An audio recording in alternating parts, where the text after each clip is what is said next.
Hello दोस्तों, स्वागत है आपके अपने यूट्यूब चैनल में। दोस्तों आज हम सीखेंगे एक्सेल के अंदर कुछ ऐसी चीज़ें जिससे हम अपना हार्ड वर्क को स्मार्ट वर्क में कर सकते हैं।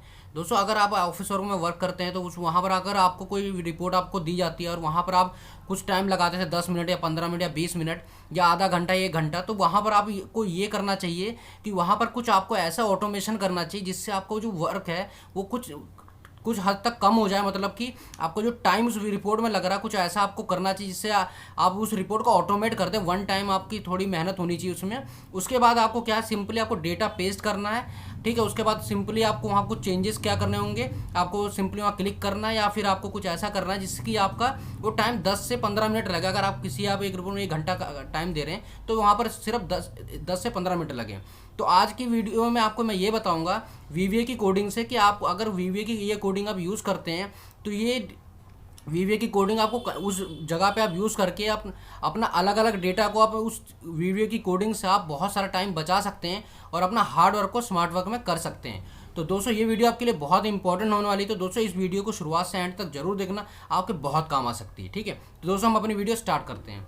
तो दोस्तों इस वीडियो के अंदर मैंने आपको क्या बताना चाहता हूँ कि सबसे पहले मैं बताऊंगा डेटा 1 के अंदर क्या करना है और डेटा 2 के अंदर क्या करना है। तो डेटा 1 के अंदर आप देखेंगे मेरे पास कुछ डेटा है, इसके अंदर आप देखेंगे बहुत सारी सेल्स जो है, कहीं कहीं सेल्स मेरी जो है वो ब्लैंक है। तो मेरी यहाँ पर रिक्वायरमेंट क्या है, मैं इस सबको डिलीट करना चाहता हूँ, लेकिन प्रॉब्लम यहाँ पर यह है अगर मैं इसको सेलेक्ट करता हूँ यहाँ से यहाँ तक, ठीक है, तो यहाँ पर ये सारा मेरा यहाँ पर सेलेक्ट नहीं होगा क्योंकि जहाँ पर वो सेल्स मेरी ब्लैंक होगी तो वहाँ पर मेरे को वो मैनुअल डिलीट करनी पड़ेंगी या फिर मेरे को बहुत सारे फिल्टर लगाने पड़ेंगे, तो डिलीट नहीं होगा, ठीक है। और यहाँ पर मैं जो मेरा फॉर्मेटिंग इसमें लगी हुई है वो भी मैं डिलीट नहीं करना चाहता हूँ, ठीक है, क्योंकि फॉर्मेटिंग डिलीट करूँगा तो मेरा काम बढ़ जाएगा। तो मैं कुछ ऐसा वीवीए की कोडिंग से करना चाहता हूँ कि सिंपली मैं क्लिक करूँ और वो सारा जहाँ तक मैंने रेंज दे रखी है वो सारा डेटा मेरा डिलीट हो जाए, ठीक है। और सेकंड जो मेरा डेटा है इसके अंदर मैं क्या करना चाहता हूँ कि डेटा जो मेरे दूसरी रेंज देना चाहता हूँ, जैसे मेरे को यहाँ पर जो 2018 से 2020 की सेल है मैं बस वही कॉलम को डेटा क्लियर करना चाहता हूँ। रेस्ट ऑफ जितना भी मेरा डेटा है वो मैं नहीं डेटा क्लियर करना चाहता, तो वो मैं कैसे करूँगा, ठीक है। तो यहाँ पर आप देखेंगे डेटा 1 में मैं पूरा मेरे को अगर डिलीट करना तब मैं क्या करूँगा, और अगर मेरे को यहाँ पर किसी पर्टिकुलर किसी कॉलम को अगर डिलीट करने हो, कॉलम का डेटा डिलीट करना हो, मेरे को क्लियर करना हो, तो मैं कैसे करूँगा, ठीक है। तो ये सारी चीज़ें मैं आपको इस वीडियो में बताऊँगा, बहुत आपके काम आएगी, ठीक है। तो सबसे पहले क्या करेंगे, हमको जाना होगा डेवलपर में, क्योंकि कोई भी अगर हमें वीवीए की कोडिंग स्टार्ट करनी पड़ती है तो हमें डेवलपर में जाना पड़ता है और यहाँ पर हमको यूज़ करना है विजुअल बेसिक, ठीक है। इसको हम क्लिक करेंगे तो आपको सामने एक ऐसा पेज ओपन हो जाएगा। उसके बाद जाना आपको इंसर्ट में, इंसर्ट जान के यहाँ पर मॉड्यूल में जाना है और यहाँ पर कुछ आपको कोडिंग टाइप करनी है जो आपको यहाँ पर चेंजेस करने हैं, ठीक है। तो यहाँ पर करेंगे डेटा, पहले लिखेंगे हम यहाँ सब्जेक्ट डेटा क्लियर और यहाँ पे लिखेंगे डिम SHS वर्क शीट, ठीक है। उसके बाद हम यहाँ पे लिखेंगे set SH this workbook dot sheets, ठीक है। और इसके अंदर डबल कोटेशन के अंदर हम उस शीट का नाम दे देंगे जिस शीट पे हम चेंजेस करना चाहते हैं। और SH जो हमारी शीट है उसमें हम कुछ रेंज वाला काम करेंगे जिसके अकॉर्डिंग वहाँ पे कुछ चेंजेस हो, और यहाँ पर हम उस रेंज का हम एक रेंज देंगे जहाँ से जहाँ तक आपको चेंजेस करने हैं। तो जो हमारा डेटा 1 है, हम डेटा 1 में जाते हैं। डेटा 1 में मेरे को जो हमारा हेडर वो हमें डिलीट नहीं करना, क्लियर नहीं करना, हमें डेटा जहाँ हमारा डेटा स्टार्ट हो रहा है वो डेटा वो सेल नंबर 2 से हो रहा है, तो हम A2 से लेके हमें K तक डिलीट करना है। तो यहाँ पर हम देंगे A2 से K तक, ठीक है।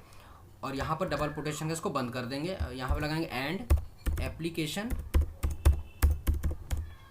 Dot rows dot count bracket close dot clear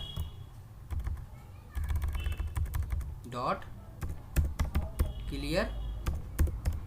अब यहाँ पे वो हमारा जैसे हमें लिखा रहा नहीं आ रहा था, अब दोबारा से हम इसको ब्रैकेट क्लोज करके क्लियर करेंगे तो यहाँ पर हमारा जो थर्ड वाला है हमें सेलेक्ट कर लेंगे, ठीक है। यहाँ तक हमारा काम होगा। ये हमारा शीट 1 पे हम चेंजेस करना चाहते हैं कि जो हमारा डेटा 1 है उसके अंदर चेंजेस करना। अब डेटा 2 में करना है तो उसके लिए भी हमें अलग कोडिंग लिखनी पड़ेगी।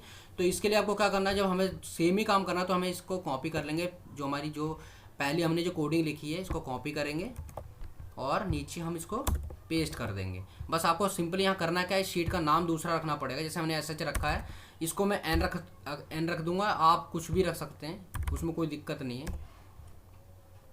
तो यहाँ पर मैं इसको एन रख देता हूँ, ठीक है। और यहाँ पे जो हमारी रेंज है वो हमारी अलग है। आप यहाँ देखेंगे डेटा 2 में अगर हम जाते हैं तो डेटा 2 में हमारे जो डिलीट करना चाहता हूँ मैं वो हमारा आई है। तो I2 से लेके हमें करने चेंजेस।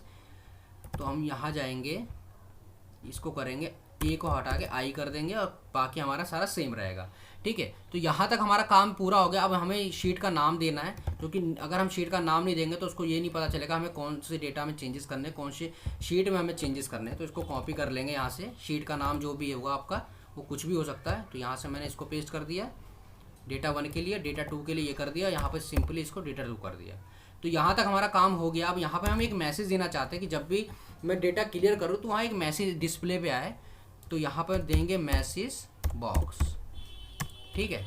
यहाँ लिख देंगे डबल कोटेशन में डेटा हैज़ बीन रिमूव, या क्लियर, जो भी आप लिखना चाहते हो लिख सकते हैं आप, ठीक है। इसको हमने बंद कर दिया। अब ब्रैकेट क्लोज करके अब लिखेंगे वीबी इंफॉर्मेशन। वो एक जो इन्फॉर्मेशन आएगी कि डेटा हैज़ बीन रिमूव, तो एक इन्फॉर्मेशन के थ्रू वो आती है, ठीक है। अब यहाँ तक हमारा काम पूरा हो गया। आप यहाँ पर देख लीजिए, कोडिंग बहुत इंपॉर्टेंट है, अच्छे से इसको देख लें। बहुत इजी है, अगर आप इसको मैनुअल अगर इस पर प्रैक्टिस करेंगे तो इजीली आप उसको रट लेंगे, याद हो जाएगी, आपको कोई दिक्कत नहीं होगी, ठीक है। आप इसका स्क्रीनशॉट भी लेके रख सकते हैं, ठीक है। तो मैं इसको सेव कर देता हूँ। यहाँ तक हमारी सेव हो गई, ठीक है।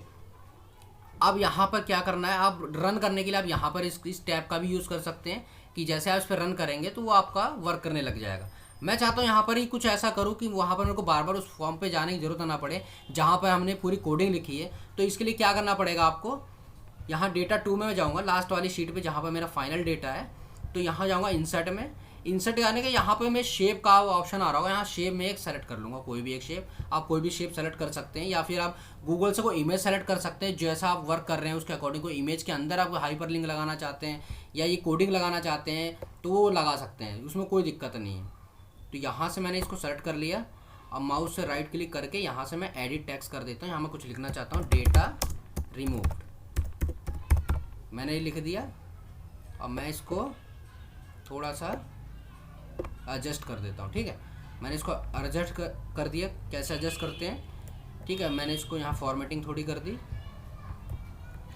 ठीक है। अब इसके अंदर अगर मैं अभी क्लिक करूँगा तो यहाँ कुछ भी चेंजेस नहीं होंगे, क्योंकि हमने इसके अंदर जो हमने मैक्रो बनाई है वो यहाँ पर अभी असाइन नहीं हुआ, तो हमें उसे असाइन करना पड़ेगा। तो इस शेप को आपको सेलेक्ट करना है, माउस से राइट क्लिक करना है। जैसे राइट क्लिक करेंगे तो यहाँ रहा असाइन मैक्रो, जो आपने कोडिंग बनाई है, ठीक है। जैसे इस पर क्लिक करेंगे आप तो यहाँ पर जो आपने सब्जेक्ट दिया था वो यहाँ आ गया। तो इसको आपको सेलेक्ट कर लेना है, ठीक है। अब यहाँ पर आपको क्या करना है, यहाँ लिखना, ये सेलेक्ट करना दिस वर्क, जो वर्क हुआ वर्क कर रहे हैं, ठीक है। जैसे आप इसको ओके करेंगे तो वो आपका यहाँ पर वो कोडिंग इस वाली शेप में आ गया है, मतलब वो मैक्रो यहाँ पे आ गई। जैसे आप इस पर क्लिक करेंगे तो देखो जो आपने वीबी की कोडिंग लगाई थी, मैं डेटा 2 पे हूँ, तो यहाँ I2 से लेके K तक हमारा जो सेल्स का डेटा था वो रिमूव हो चुका। और जो आपने मैसेज दिया था कि जब भी मैं डेटा रिमूव करूँ, क्लियर करूँ, तो एक वहाँ पर डिस्प्ले पे एक मैसेज आ जाए जहाँ लिखा रहा है डेटा हैज़ बीन रिमूव, ठीक है। अब डेटा 1 पे चलते हैं। तो डेटा 1 पे जो हमने, देखो यहाँ पे जो भी हमने यहाँ पर रेंज दी थी A2 से लेके K तक, वो सारा डेटा हम रिमूव हो चुका। अब सपोज मैं यहाँ पर M पे मैं कुछ भी लिखता हूँ तो भी क्या हमारा डेटा रिमूव होगा, एक बार ये भी हम चेक कर लेते हैं। तो यहाँ पर जाएंगे डेटा 2 में, दोबारा से हम क्लिक करेंगे तो यहाँ पर डेटा रिमूव आ रहा है। हम M पे जाएंगे तो देखो वहाँ M पे हमारा कोई भी चेंजेस नहीं हुए, मतलब हमने वहाँ तक रेंज ही नहीं दी, इसलिए वहाँ से वो चेंजेस नहीं हुए। अगर मैं बीच में कोई मैनुअल कुछ लिखना चाहते हैं, अब दोबारा से मैं यहाँ पे दोबारा से आपको क्लिक करके दिखाता हूँ कि हमारा चेंजेस होता है कि नहीं।